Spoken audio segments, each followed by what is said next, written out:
Ahanbada Uribapal Pizari.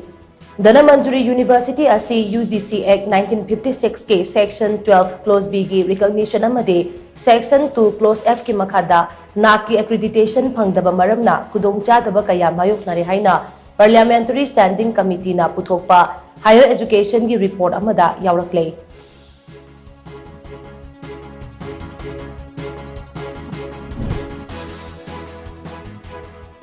President's role na starasigi law and order ngakpangam drabanina Union Home Minister Amit Shah moral ground the pham thadoklo hairuidabagi maram laite haina Federation of Haumi gi President Sapam Jad Jadumanina phongdorakle.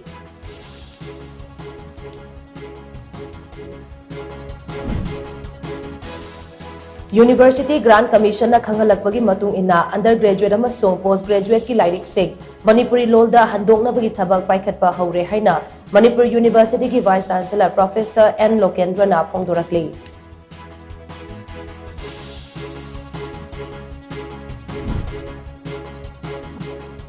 Manipur da thokliba irang asigumna matungda amukhanna thoktanaba lakadauriba anoba laingak asina phurup khudingmak manaba mityeng da yengduna policy ama sembagi tangai fadaba lei haina kairau ACG MLA L Rameswarna phongdorakle.